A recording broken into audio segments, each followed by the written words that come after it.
Hey everybody, it's Jason Blaha here, and today I want to make the case for why it is my opinion that barbells are the best overall fitness tool that we have available in our arsenal. And when I say that, I want people to understand this is my opinion. I'm not stating this as an absolute fact. It's completely undebatable and that there's no other options out there. It's just my opinion. Furthermore, that doesn't mean I think barbells are the only thing that anyone should ever use. So let's go ahead and get those two counter arguments or straw man arguments completely out of the way.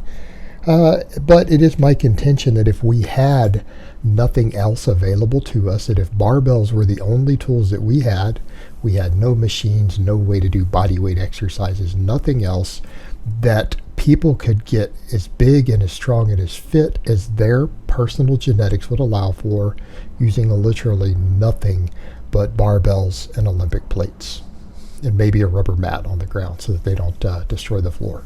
They could do it with that if that's all they had available, and they could reach their maximum potential. In other words, you could maximally develop the size and strength of every muscle in your body, and you could even build your conditioning up. Whereas you can't do that with any other single tool that you have available. They're the most versatile tool. Now, I think there are other good things out there, but I don't think they're quite as good as what barbells bring. I think certain weighted body weight exercises are amazing. I think weighted dips, weighted chin-ups, glute ham raises, those are awesome exercises. You know what I think? Weighted carries, such as farmers carries, farmers walks, any sort of loaded carry. I think pushing sleds, pushing prowlers, dragging sleds, I think all of that stuff is fantastic for conditioning. Those are all good tools available, but they're all limited. They're all limited, and everything they do can be replicated with a barbell. Now, what I want people to understand is that the reason I say this with barbells is that barbells allow us to maximally load every normal natural movement pattern of the human body, right? And we can't do that with other tools that we have available. They allow us to do so while micro loading, because again, we can get plates as small as half-pound plates. They exist. We can micro load and program perfectly, and because of the natures of barbells, we can find plenty of exercises in which we can perfectly control the terminal range of motion. So because of that, it gives us the ability to program and train and assess our progression better on other tools. Furthermore, they allow us to maximally load all of these movement patterns. And what I mean by movement patterns, a lot of bodyweight exercises are normal movement patterns, meaning there's no such thing as a normal isolation movement. It's not normal or natural for the body to isolate muscles. And I think that's something that people need to remember. If you want further proof, watch how every even big pro bodybuilder out there tries to isolate stuff. They find ways to cheat. They find ways to cheat on machines. In other words, it's the natural instinct, unless you concentrate on doing otherwise, to cheat on isolation movements, to involve other muscles, to turn them into compound movements, because our nervous system and our body intrinsically knows that's the best way to move a weight. That's the safest way to move a weight. In other words, isolation movements actually cause higher injury rates, in my opinion, in many cases, trying to push them too hard than big compound movements do. It's our normal movement pattern to involve as many muscles as we can in lifting a weight. Barbell exercises allow us to maximally load all these normal patterns, including bodyweight type exercises, because the barbell squat, it's a perfect example. That is a natural movement. To squat down is a normal human movement. In fact, we do it every day to sit on the toilet, to sit in chairs. Plenty of people do it in many countries around the world all the time, and they just chill that way, relaxing. It's a normal movement pattern all through human history. Barbells allow you to maximally load it. They allow you to take that normal standing movement pattern in which you have the ability to fall over, because the best exercises that recruit the most muscles in the most functional way that carries over to sports and any other activity are exercises in which you're standing on your feet and have the ability to fall down, right? You have the ability to fall down. You have to stabilize yourself. Barbells, because of their nature, allow you to use the heaviest weight possible on these movement patterns. You don't believe me? Then try to do the same way. Build your squat up heavy and then try to use dumbbells or kettlebells or any other tool to use the same weight in a way that you can still fall over, because a machine will prevent you from falling over. You lose a lot of stabilizers. The barbell squat will allow you to simply load more weight onto all those muscles. Well, more weight equals more strength. If it's more force involved, machines don't always involve the same weight, which is kind of the downfall there. It's not really more weight that you're moving. Barbells allow maximum weight, and they allow fine-tuning of that weight. And because we have usually ways to start and stop the range of motion, we can control the range of motion. Because you have standardized plates and things, a deadlift, you always know when you've touched the floor on a deadlift.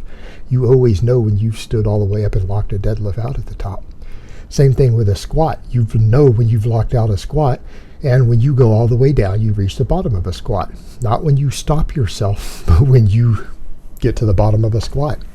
There's a natural movement pattern there that you bottom out, and that's a full squat. In other words, you can perfectly control that. That's harder to do on a lot of other things, like a lot of the bodyweight exercises, which makes some bodyweight exercises, even though they're fantastic exercises, not quite as effective. Furthermore, again, barbells allow you to do this with all these big full body movements. And people will say, well, a weighted dip is a big movement. It puts a lot of muscle on you. Sure it does. Can it put as much on you as a push press? Of course not.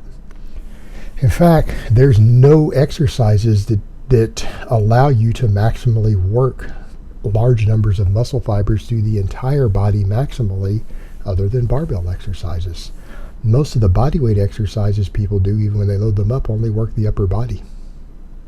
Very few of them, again, barring except the barbell squat or the deadlift, allow you to do all of that. And because of the nature of barbells, they allow us to do big, complex athletic movements.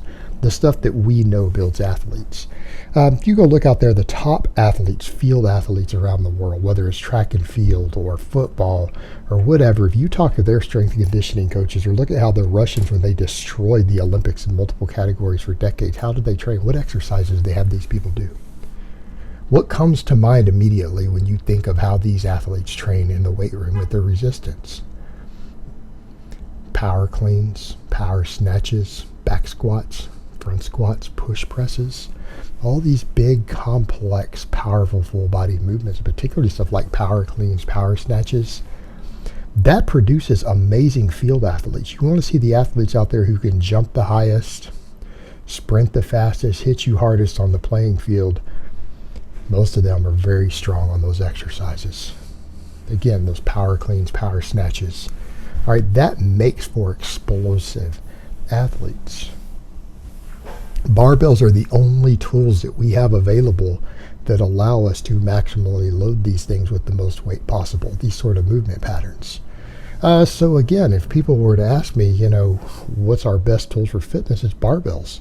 And I would argue no matter what your fitness goal is, barring extreme endurance sports, and even they benefit from building their squat up, you put another 100 pounds on your squat from where you start, you'll be a better marathon runner. You'll be a better triathlete. That's been proven repeatedly. It will help you improve your work capacity.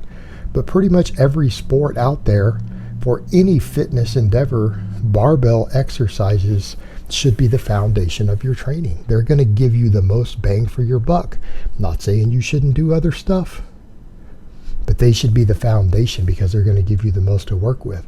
And here's what it comes down to. If you had nothing else to work with, if all you had was barbells, is there anything you couldn't do? No, you can build every muscle in your body maximally with them.